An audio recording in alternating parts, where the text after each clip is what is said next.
the very clear brief that they needed me to sort out the gross overspending and appalling waste, which was a hangover from the Derek Hatton years, 20 years previously, a long, long time, when he had accepted everything that the Fire Brigades Union asked for. Well, he was in the Fire Brigade, wasn't he? He had been, briefly. Yeah. And the other one, Terry Fields, was he not ex-fire? Yeah. He was ex-fire service as well, militant, yeah. Pub landlord later. More suited to it. Suited him better, yeah. We better not watch it. We're being defamatory here. But going back to Derek Hatton, I see that he is still involved in Liverpool. He's one of the people who has been arrested along with Joe Anderson in this fraud investigation. So, yeah, I don't think they've ever been charged with anything. They haven't, but the police investigation is now been going on for about 4 years. Yes. And politicians are now, I think it was at Heseltine the other day, poked his head above the parapet and said, what's going on with this? Is anybody ever going to get charged? Probably not. But yeah, I know little about that, but yes, you're right, he's still involved. The havoc he created was appalling. What he did was that he changed all of the part-time fire stations to full-time, so that it gave the FBU a lot more members, for no other reason than that. And it cost millions and millions every year. And as I say, the brief I was given was to try to sort this mess out and to do other modernisations. Fire service is very essential, obviously, it's very important, but it's very resistant to change. And it's particularly when you've got the FBU, which is, what is it? Is it Stalinist or Trotskyist or Leninist? Whatever, do you know? Yeah, it's Marxist of all those varieties. Right.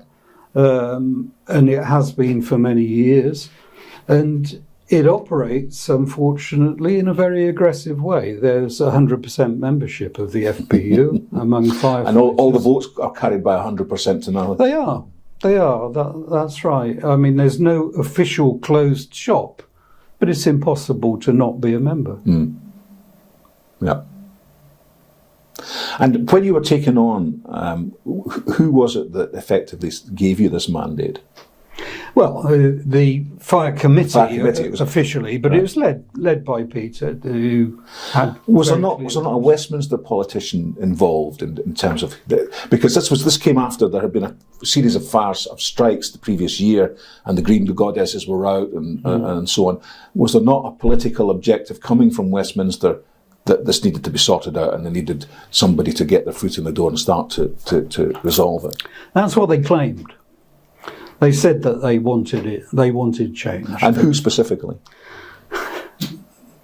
Well, it wasn't consistent. It changed over and over. The fire service minister, who's a junior minister in the Home Office at that time, I can't even remember the name of it. But there was a national political imperative as well. There was a national political imperative to cut costs, to improve efficiency, and to modernise the service, which was entirely white male. There was, a handful of exceptions to that. Yeah, sort of pre-DEI, as you say. But there was no attempt to do positive discrimination or anything like that. But the mould of sons of firefighters becoming firefighters was what was seen to be wrong. It was nepotistic, and it was. Yeah. So I tried to break that. I tried to cut the appalling overstaffing, overspending. So I immediately stopped recruitment, cut out some departments, and started working through. So you did an Elon Musk? Yes, I did. And the reaction I got, I faced strikes and a very, very high level of aggression associated with those strikes. Yeah, yeah. A very intimidatory atmosphere. Yes, extraordinarily so. I think to the extent that probably wouldn't be understood or recognised outside of the fire service very much.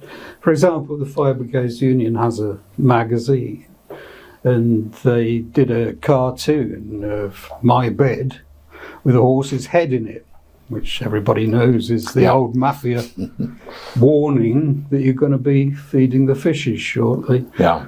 And then a little after that, they lined the route from my house to my office with wanted posters on telegraph poles and light standards with my face and wanted. It's the old Wild West dead or alive thing. The thing hasn't changed at all. It's exactly the same. It is the same, yeah. So do we just accept it's something that's never going to change? I hope it's going to change. I've not seen change. What has happened since I got shoved out, and perhaps we'll cover that in just a minute, is that they have reduced the numbers of firefighters by a fair bit. Nothing like as much as they needed to, or I would have done had I had the chance to carry on and go through with the full scheme. Do you think if we got in power that reform could do anything about it? It's a hard one to answer, isn't it? You'd have to break the stranglehold Of the union? Of the union.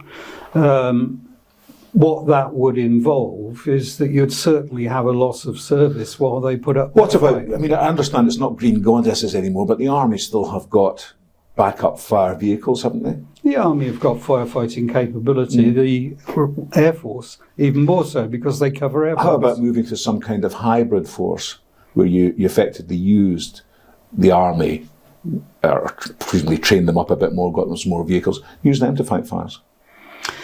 Yeah. I don't think there are enough of them, or in the right places. You could train some more. You could train more.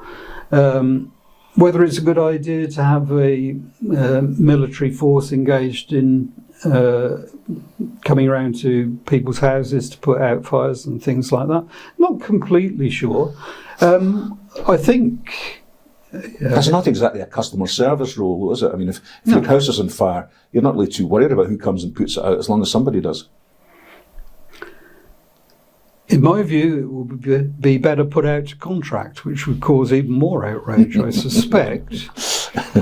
We'll come onto those in a while with the local authority. Well, prisons have gone out to contract, and loads of other things which people once believed could only be provided by the state.